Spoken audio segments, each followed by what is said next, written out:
Today, we're talking about a movie that came out. Did it come out this year? Yes, it came out this year. 2023, That's right. February. I couldn't remember if it was a 22 movie, but yeah, 2023.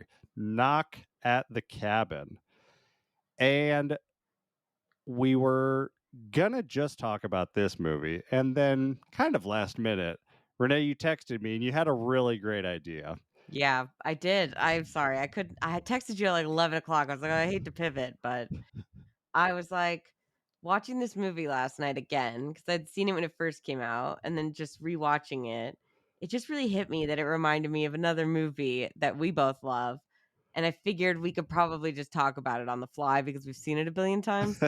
And it's kind of a setup like the Mist and This Is the End episode we did, where they're, like, kind of the same movie, but 2 different Yeah. genres almost.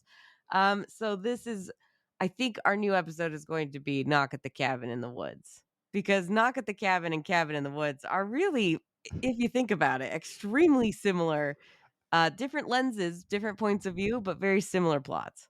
Yeah.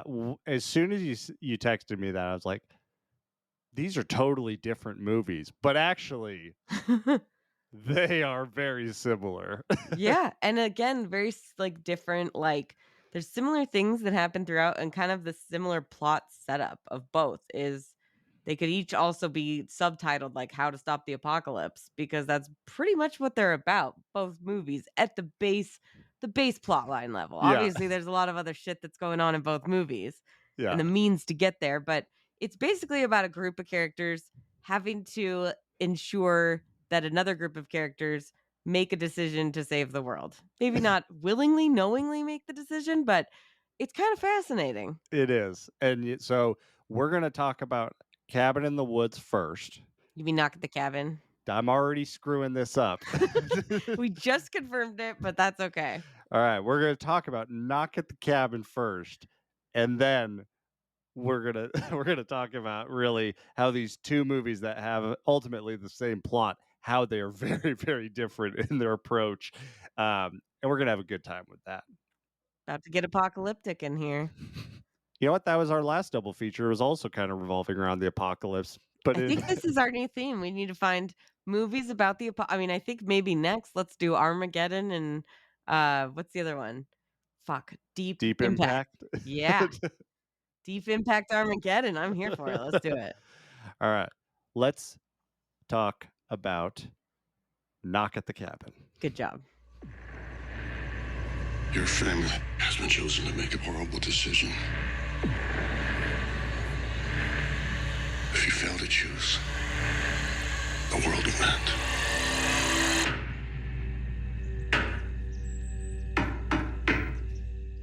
All right, so Knock at the Cabin. This is from the man, the myth, the legend, Sir M. Night Shyamalan. I don't know if he's knighted, but I feel like he should be. He should be by this point. Let's knight him if he's not. Movie came out in this year, 2023. I think it was like 2 months ago or Yeah, something. just in February. Yeah. Now streaming on Peacock. Yep. Now streaming on Peacock. It's got a really great cast. Dave Bautista is really, it seems like he's the one who's kind of been stealing the show. Everyone's been really impressed with him. And it did okay in theaters. It was about a budget of $20 million gross worldwide. It did 54 million, so it maybe did a little bit better than got its money back, but we're not getting a sequel for this. No. Yeah.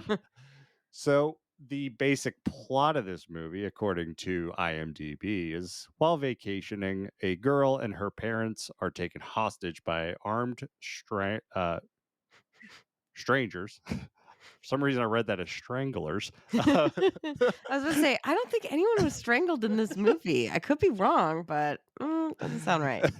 So, a girl and her parents are taken hostage by armed strangers who demand that the family make a choice to avert the apocalypse.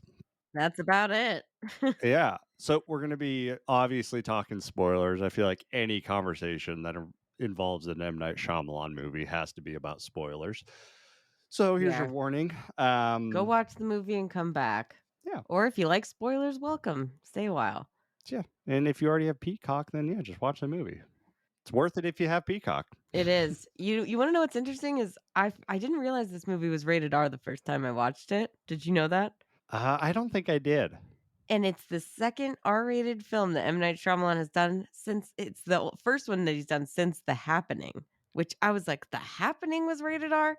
I guess for some of those death scenes, but Yeah. this movie isn't even very gory. Would you agree? No. They do a lot of No. the stuff off camera. Yeah. It must be for the fucks. Yeah.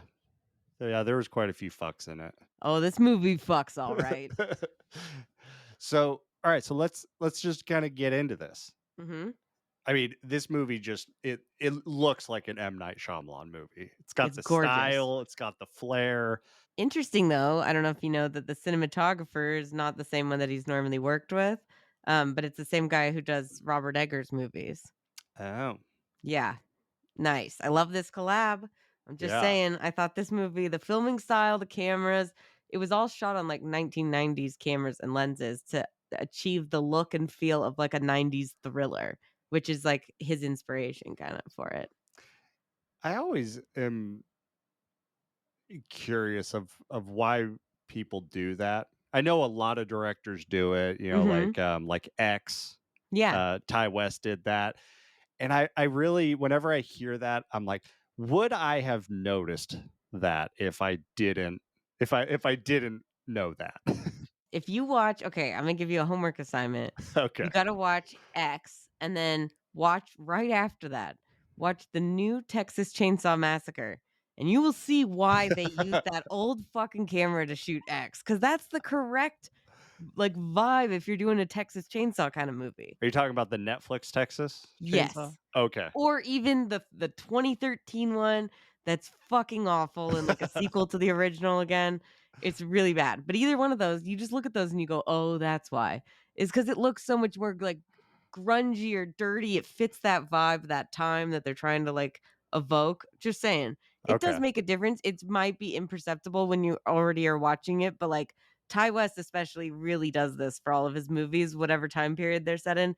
He recreates it like the same feel and look using that same equipment. And I think that's like smart and that's cool. M. Night Shyamalan said that like a bunch of the stuff was like breaking after they used it. Cause I'm like, I'm sure it's not great, but like he's like, that's exactly what I wanted though. And I was like, wow, that's cool. I mean, I feel like it would be more of a headache as a filmmaker, but it does look pretty cool. Like I think it was especially he said like the fuzziness and like the focus being out of Okay. focus and things and how that changed, which I noticed more in this movie. That had to do with the cameras, he said. Okay. All right. I can do that homework assignment. I mean, you don't need to pull my arm to get me to watch X again because I Yeah, but maybe fucking to love watch the that movie. new But Texas Chainsaw again. okay. But it does make a difference. I don't know if you know about the cameras, but the way that they place them and like utilize them in this movie was like they worked with Canon for like a kind of 360-degree, like, set with, like, the Uh, way that they place cameras. They put a lot of them near, like, the eye line for certain characters, as you know, like, I think that's something Shyamalan does really well, is he always puts you in the mind frame of, like, the mhm. character by literally putting you in their shoes, and he does that a lot in this movie, but they could, like, get the same shot, like, it would go to their computers and 3D model of, like, all these different places that they could, like, zoom in to get the shot and, like, Oh, get it from that angle, which again, regardless of what you think about M. Night Shyamalan's movies, or if they don't work for you, that you think the twists are stupid, he's a fucking genius filmmaker and his craft is unbelievable. oh yeah. There's always a level of quality just from Mhm. like an aesthetic and style. You always get that from a Shyamalan. I mean, fuck, even the last Airbender. It's like movie's garbage, but there's a lot of really good visuals and technical components of that. Oh, yeah, he's nothing if not like I mean, he's incredibly talented as a director, you know? I Yeah. know people have issues with screenwriting sometimes, but, like, I personally think this movie for me, I don't care as much about, like, the endings as everybody else does.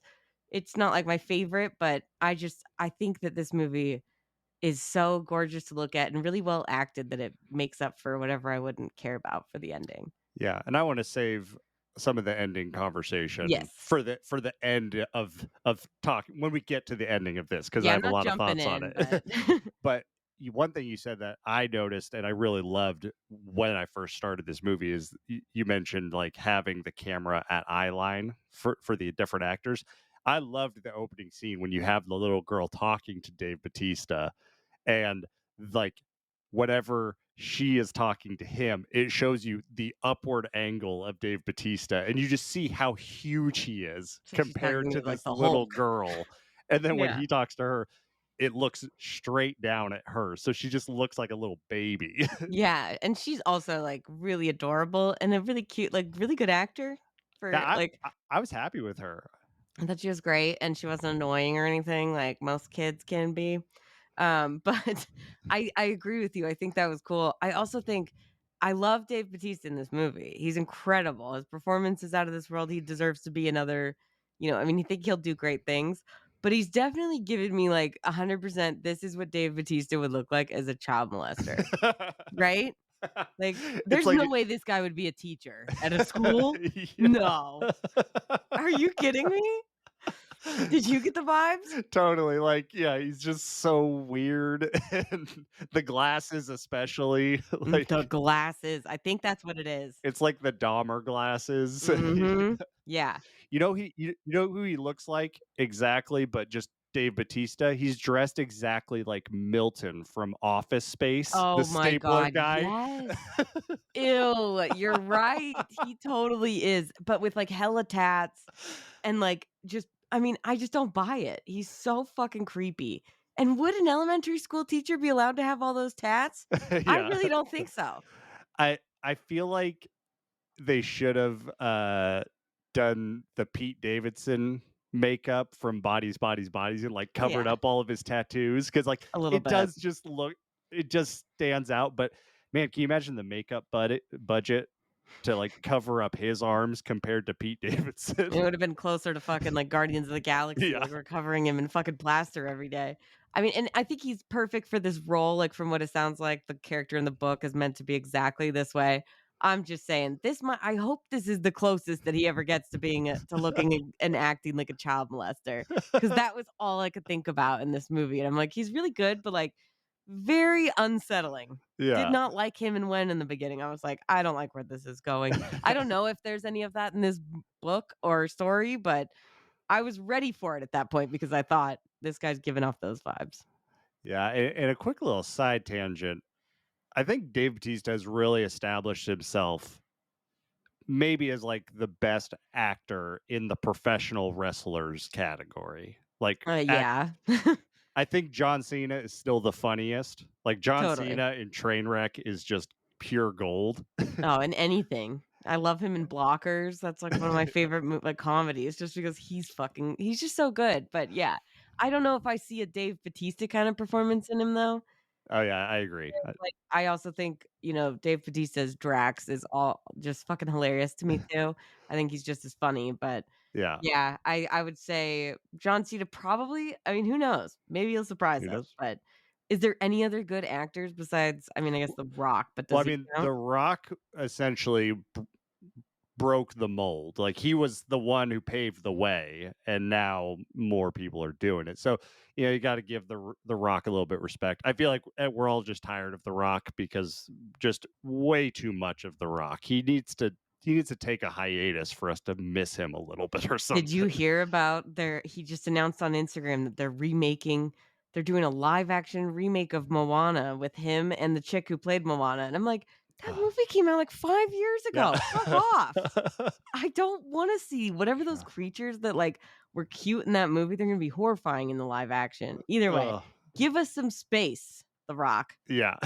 Just Dwayne. yeah. We need a break. But yeah, Dave Bautista is great. I mean, he reminded me of him in Blade Runner, which I know that's where M. Night first saw Batista. M. Night doesn't watch wrestling. So he didn't even know he was a wrestler. Really? But yeah, but like I saw a thing where he's like, we need to have this giant who has this presence and can Mhm. also do these long monologues. And then he found Dave Bautista and talked. He's like, "You're the one."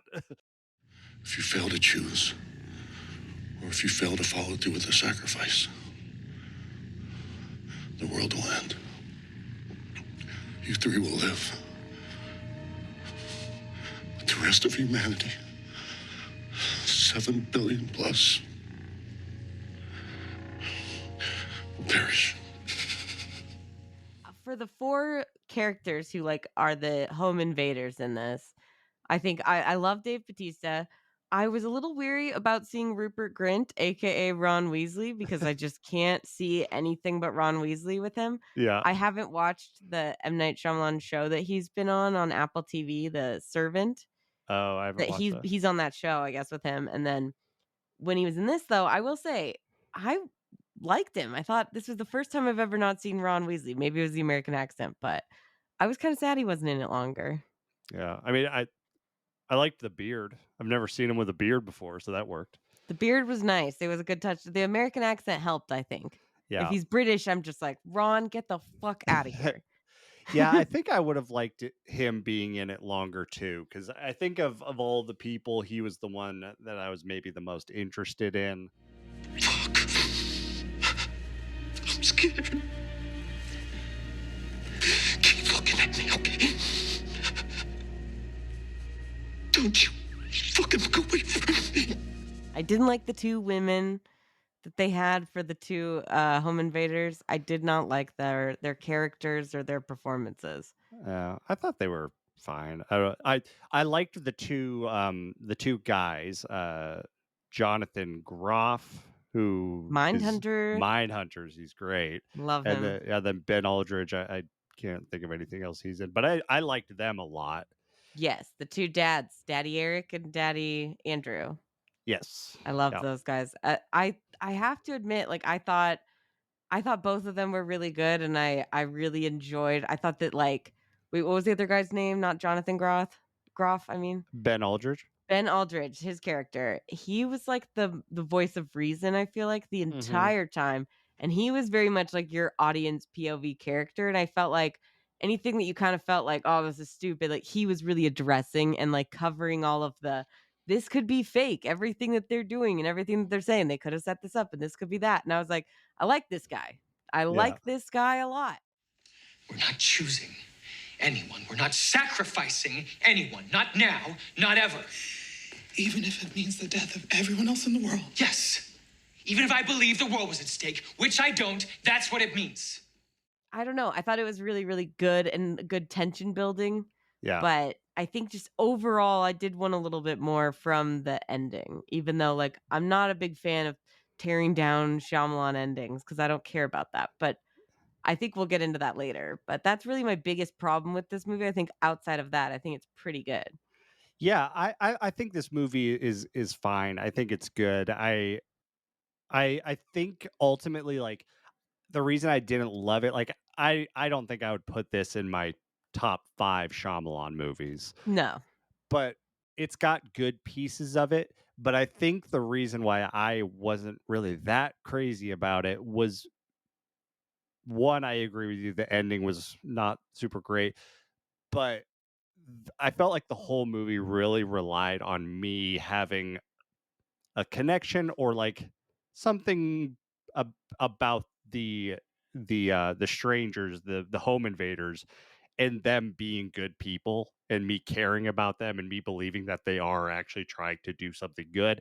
And I just didn't really get that, yeah, I you know. felt like it was kind of a little heavy-handed of trying to, like, understand these people and, like, pity them and feel bad for them and be on their side, and I just did not. I was like, "These people feel like" it was almost a little too realistic where I was like, "I feel like this could really happen." Yeah. Obviously, not, like, with a real apocalypse, but, like, there's probably crazy fucks online talking about doing this exact same shit right now, Yeah. and, like, crazy people could do this and really believe that they're the 4 horsemen of the apocalypse or whatever. Before I got up here, I was a line cook at a Mexican restaurant in DuPont Circle, DC. I love to feed people. It feels like it's more than food to me. The fact that they're trying to get you to, like, sympathize with these other people, and you see that, like, I don't care if you're right or wrong, like, fuck, I just didn't buy any of when they tried to be nice, it felt like I felt nauseous. I don't like it, Yeah. I didn't trust them. And I think this is also just something I feel like with M. Night Shyamalan is, I think The Sixth Sense was like the best and worst thing to ever happen to him, because that twist ending is it's amazing twist ending. And now I think every movie, everyone goes in thinking about the twist. Well, he's kind of had a lot on I mean, right after that, he followed it up with Unbreakable, which Yeah. isn't I think it wasn't as positively received, but they still liked it, and then there was the whole twist ending with Sam Jackson being the villain at the Y- end. yeah. Spoiler alert for Unbreakable, it's been out for, like, 23 years, but it's the same and then you get Signs, and then you're Yeah. like, "Okay, so this guy does that every time." It's a different degree, and it's not always about that, but I think because the Sixth Sense one was just so successful. It's the ultimate twist ending, I think, that everybody talks about for Yeah. years and years and years now. So you're right. It is like it was what propelled him to like stardom and to being this like world renowned director, but it also really set him up for a lot of failures in the way of like the audience not being able to appreciate what he's doing for what it is. Yeah, like I think a lot of people go to Shyamalan movies for the twist. And one thing I've noticed a lot with his movies is that I really enjoy the middle parts of his movies. Like I love all the stuff that kind of happens, and the twist is not I'm usually underwhelmed by some of his more recent movies with the ending, but I love the middle parts a Yeah. lot. And the endings aren't the be all end all for me. Like, I don't care if it's like this is the first one that I felt like the ending kind of dampened a bit of the rest of the story. Yeah. But like we've talked about old, like that Yeah. twist ending, I don't give a fuck. It's fine. It's whatever. It's not great. I didn't Yeah. need it, but also doesn't ruin the entire wonderful movie before that, right?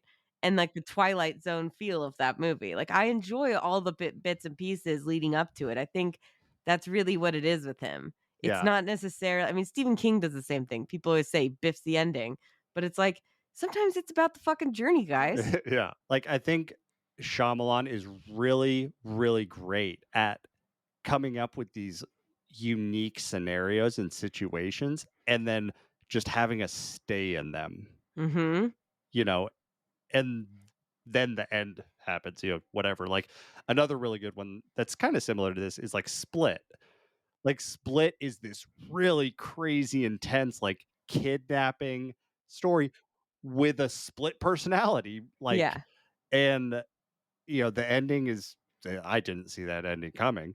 But like I love all the middle parts of his movies. Also the same thing with The Village. Mhm. Signs, all of them. I think another thing too with him is that, like, you expect the twist ending, but then I've noticed too, especially this one I think is really heavy-handed with it, but, like, a lot of his movies deal with faith and, like, Yeah.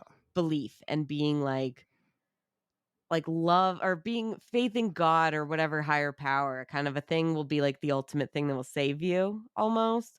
Like I would say Signs is obviously a little bit pretty like Yeah. intense with that, but like that's the one movie that really works for me with it. I think all of those little religious stuff, it all comes back around perfectly and like it works. That's the one time it works for me. The main character's a priest, or former priest. Yeah. Oh, it's so good. And then the fact that it all comes back, like, everything does mean something, and everything was happening for a reason, like the water and the Hmm. fucking baseball, like, all of this. So I really love that. But for this movie, I felt like I didn't like that. I didn't like what we were being pitched. I wasn't into it. It didn't feel like, "Oh, okay." Like, I mean, I don't wanna spoil the ending, but, like, when we get there, it's like it didn't feel the same as it did with Signs. Let's just go ahead and get there. Let's talk about the ending of this movie. So ultimately, turns out the end of the world is actually happening. I And think so, yeah. It seems like it. yeah, like there's planes falling out of the sky at the end. Yeah. So a sacrifice does have to happen. If you fail to choose, or if you fail to follow through with the sacrifice, the world will end. You three will live.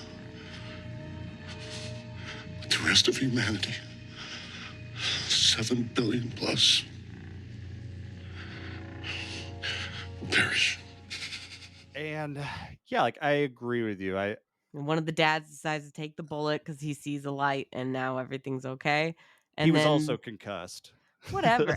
Yeah. Oh, yeah. Sorry. I was gonna say like, oh, we're basically dead already. I thought that's where you were going. I was like, I think you can make it back from that, but yeah, he was like kind of exactly concussed, not thinking straight, and it was interesting. I guess I was wanting to ask you, what would you do in this situation if you were tied up and they told you you had to chop off Sarah's head with a chainsaw? What do you do to stop the apocalypse?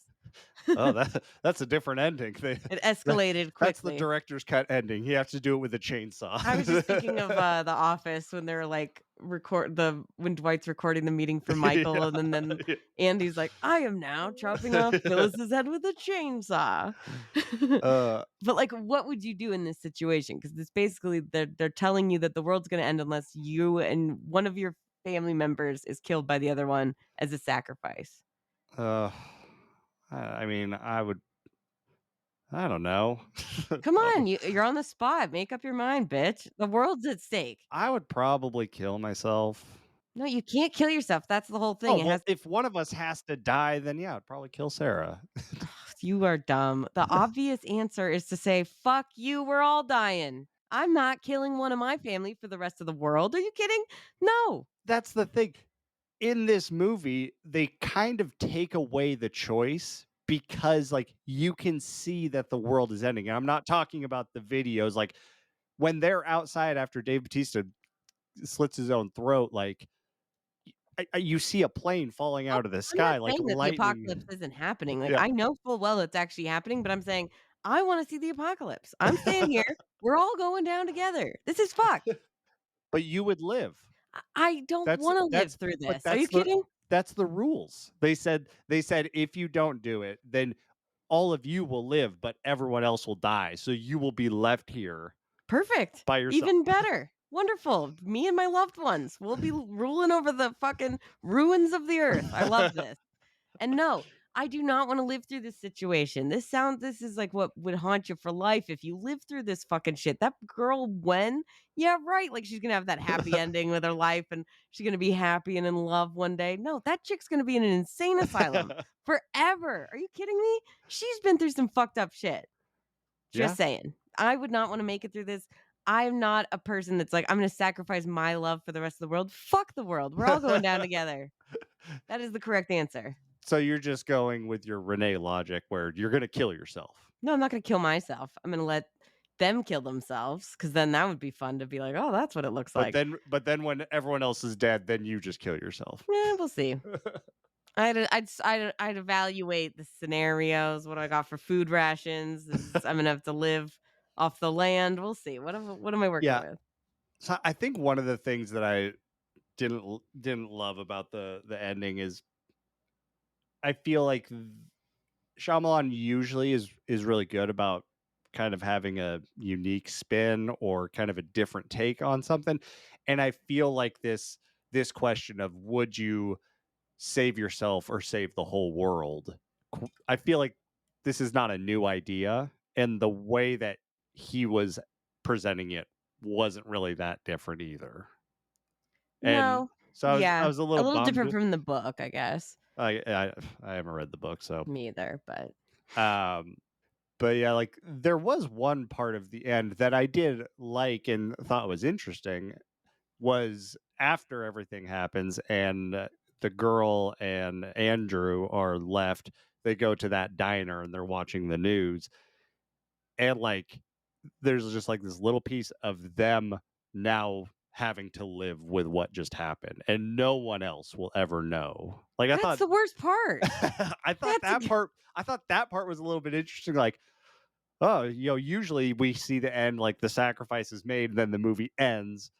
So just like seeing a little piece of how do we even move forward from this? I thought that was more interesting than the actual decision itself. I mean, the decision sucked. Again, you have a concussion. I'm not letting you make this choice, okay? And second off, like the dad who's left, Daddy Andrew, he didn't want to make this choice. He thought these people were fucking batshit. Even if it was real, he didn't give a fuck, right? Yeah. And then he had to do it because the other guy was like, "Come on, I'll just die. It's fine." And then it's like, I would just be so utterly like devastated from that I didn't want to do this. I was forced to do it. And again, like they have this beautiful love. Why do they have to give that up? The world has done nothing for them, is what they say. And I Yeah. agree. fuck the world. I don't give a fuck. You have to believe us. It doesn't matter if we believe your craziness. The answer is still the same.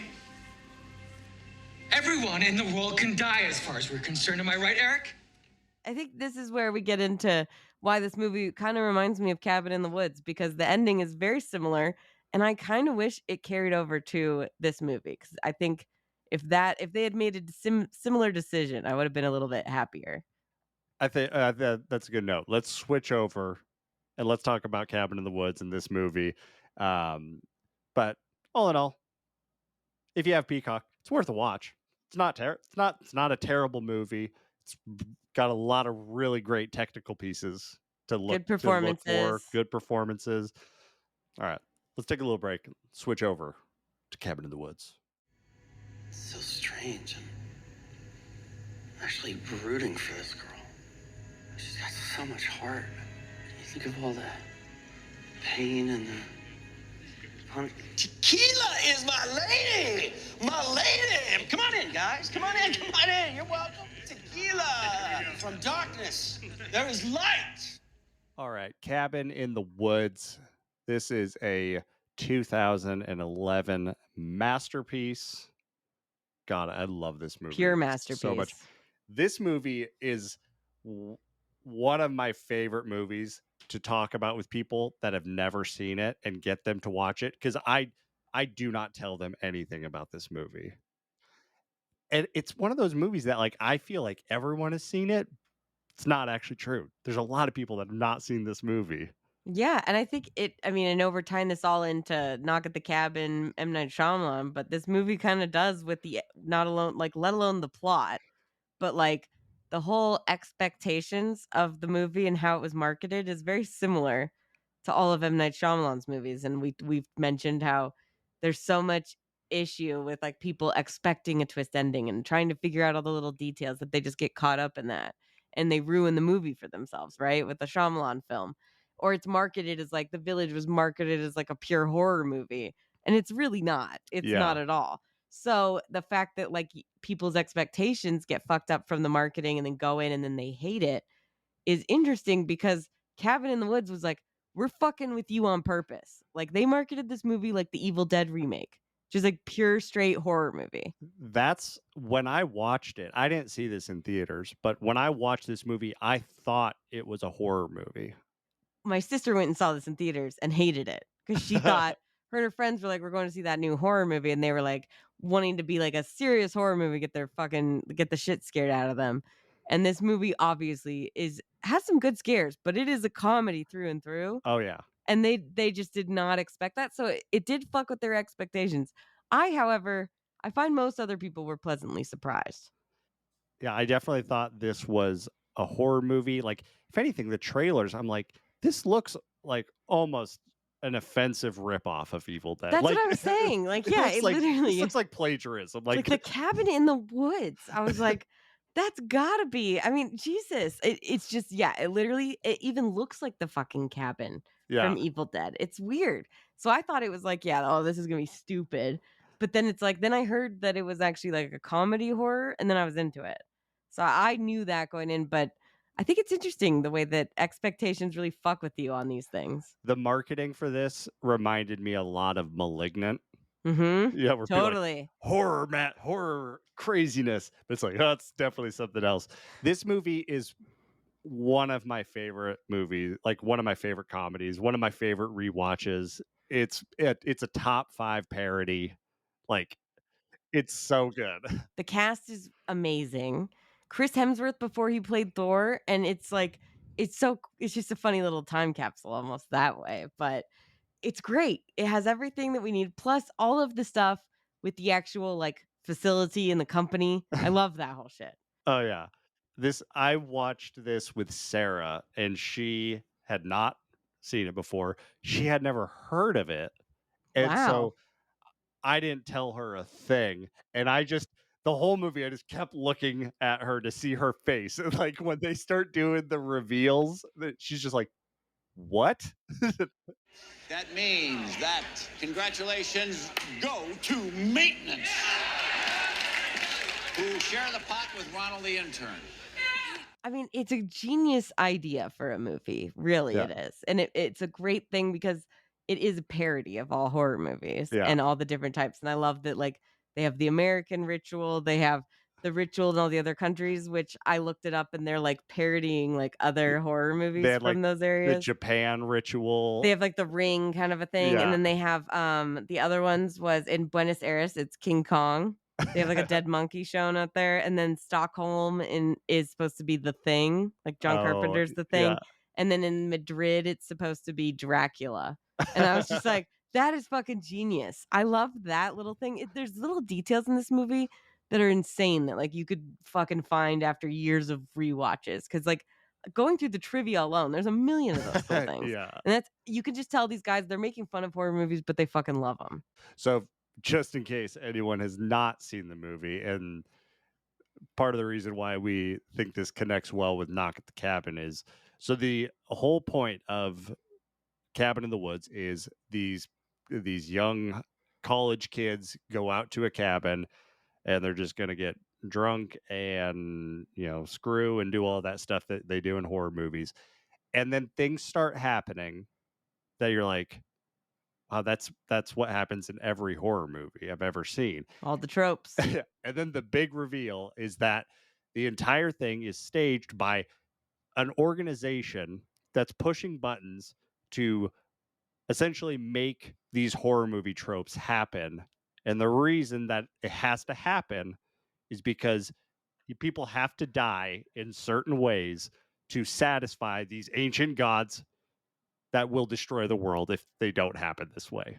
And it's basically to watch these young, beautiful people get punished. And it's a clever thing to make fun of like the audience, right? Yeah. We're the audience, we're the gods that are under there going, I need more blood. I want more of this. I love these things. Like that's what we want, right? Yeah. Clearly, those tropes work. These guys are really manipulating it the whole way. So it's like, yeah, nobody in real life would do that unless they were drugged or like fucked with, right? They're puppeteers. Yeah, like they like one of the girls is kind of a normal girl, maybe a little nerdy, but then by the time they get to the cabin, she like turns into like a cheerleader, stereotypical hot girl, hot dumb girl. And the way they did this is she dyed her hair and they put chemicals to Yeah. modify her personality. And the one guy that doesn't have that happen to him is the pothead. And it's because right before they leave, he gets pot from a new dealer, so it's not laced with all this stuff. So then he starts to get super paranoid, and his paranoia is actually correct. That he's like, wait, this isn't right. It's so funny. You're not seeing what you don't want to see. Puppeteers. Puppeteers? Pop-Tarts? Did you say you have Pop-Tarts? Marty, I love you. You're really high. It's always the fucking stoner that never lives. The stoner's never the final girl, if you think about it that way. And I love that the stoner is not only like the smartest, but like the one who actually fucking like turns the tables on the people by the end. But it's very similar to Knock at the Cabin, where it's like a group of people are focused on convincing another group of people, either like willingly or unwillingly, to die in order to stave off the entire world's destruction and Yeah. apocalypse from whatever, right? Monsters, disasters of all kinds. Either way, they're both posed with the same question, especially at the last 5 minutes. So yeah, like at the end of Cabin in the Woods, they make their way into the facility that's underground. They let out all the monsters in all their glory. And they learn everything that's going on, and then they talk to the director, which is Sigourney Weaver. Weaver. Yeah. So perfect. It's so good. And so then Sigourney Weaver is like, the decision is up to you. The final girl has to kill her friend, or because she can live. It doesn't matter if she dies, but he has to die, and then it'll be okay. Yeah. All the other friends, all the other countries, they failed the experiments. Yep. And so it's down to this last one.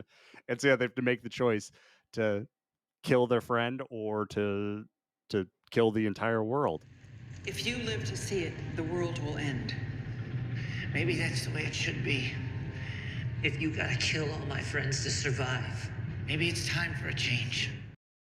If this is what we have to do to stave off an apocalypse, I mean, Knock at the Cabin isn't specific, but like, how often does this happen? Is that once a year that they have to do it, just like Cabin in the Woods? Do like 4 random people go to somebody else every year to like stop this apocalypse? Yeah, how are they stopping this pre-internet, pre-message boards? Yeah, exactly. So I don't know. I'm just wondering, is this a thing that happens all the time? We have no idea. I don't know if the book goes into it, but with Cabin, you're like, okay, that happens every fucking year. They're doing this all over the world, 5 different rituals, right? Yeah. So it's like, yeah, this definitely means like I don't think it's worth it. I think it's pretty fucked up to fucking because they're not just dying like clean deaths, right? It's not like in this one where it's like, oh, your loved one gets to shoot you and you're gonna die instantly. Yeah. No, no, like you're gonna die in horrible, terrible ways with these creatures because Jesus fuck. Yeah. Uh, so it's fascinating, and it's like, I love that, like, they choose not to do it, and so they sit there and smoke a J, and they even say at the end, like, I kinda wish I coulda seen it," and he's like, "I know, right? Like, Yeah. ancient gods destroying the world would've been cool," and I'm like, "Exactly. That's how I would do it. I'd be like, "Let's go sit outside, smoke a J, and watch this shit show." Yeah. The ending for this is it's pretty abrupt. Mhm. Like the hand Giant pops out hand. and slaps and then it's like that's it. And it kind of leaves you at when you're watching, just like, what the fuck? Whereas Knock at the Cabin, it kind of drags the ending and it's less of a whoa, what happened? It's more just like a this is this is sad. Kinda like a muddled mix of emotions and feelings towards the end, whereas, like, I feel like Cabin in the Woods, like and maybe this is part of it, is that while both of these movies do have similar plots, it's interesting to think about how the group in Knock at the Cabin, they go about it a completely different way, right? It's Yeah. just 4 individuals, but they're nice about it. Granted, they have to break into the house, okay? They're creepy. Yeah. But once they're there, they only kill themselves, and they talk, and they're completely honest. They tell them literally everything that they know. Yeah. Because it's not like they're the ones doing this. They're just, like, seeing visions, so they're being completely honest and hoping that these people are, like, nice or good enough to make the right decision or whatever, versus Cabin in the Woods doesn't tell I mean, they don't even know that they're in a fucking simulation is the Yeah. thing. They're just and they're not even, like, giving them the choice. They don't give them the choice until the very end when they have to. The whole time, they're manipulating every little decision that they make in order to, like, not give them an option, right? Yeah. Yeah. They're basically trying to manipulate the situation. I mean, maybe that's just corporate greed and how they would fucking handle shit, because corporations probably would be doing that. We're not gonna take any fucking chances. We're Yeah. gonna manipulate this shit so there's no option. So it's funny because when they do that, it doesn't work out for their favor in Cabin of the Woods. But like in Knock at the Cabin, being all nice and telling them everything works out in their favor. I still don't think that it would work in real life, but like it's interesting. Maybe it's just the nihilistic approach versus like these are maybe good guys. It's framing the people who are making them make this choice as either good or bad, right? Yeah. I think comparing the two or looking at the two, I feel like they both had the job of we need to get the audience to believe in these people that are trying to save the world. And Knock at the Cabin, I didn't totally really believe them or connect with them or have any sort of emotion towards them. Whereas Cabin in the Woods, it's way more insane. And they're way more evil, like outright Yeah. evil, but like you like them more and you kind of understand where they're coming from. Yeah, like It's weird. it's it's really brilliant because like you just look at them, you're like, they're just people that are trying to do their job. They're just like at a normal Monday, like fucking day at the office. When they do the betting for how they're gonna die, that's like one of the funniest things. That's not fair. I had zombies too. Yes, you did. Yes, you had zombies. But this is zombie redneck torture family, see? They're entirely separate species. Like the difference between an elephant and an elephant seal. I also love, I don't know if I've gone through the list of what's on the board a million times, but it always makes me laugh when I see just the name Kevin. Yeah. Kevin's on there. And I was like, I've heard different answers. I heard that it was like a reference to Elijah Wood's character in Sin City because his name is Oh, Kevin. And I was like, that would be funny if that's yeah. what it is. I don't know if it is, but But yeah, these movies really are a great pairing, similar to The Mist and This Is the End. Like, same movie, very, very different ways of going about the plot. And Yes. these movies do the same thing, where two very different movies, two very different styles, but they're both fun. Yeah, both fun, good movies, but I don't know. It's just interesting. I just think Knock at the Cabin could have been a little bit better, maybe if the characters had done this. I get that there was more of a happy ending, I guess, Mhm. but is it that happy? I don't really think it is. I think if that's what faith is, fuck it. I don't want it. But yeah, and I think the endings, they essentially pick the opposite choice of each other. I think that's what makes them a great pairing. You know, you kind of get to see what would happen on both sides. I think we can all agree that the people in Knock at the Cabin, they definitely deserved a join at the end of that.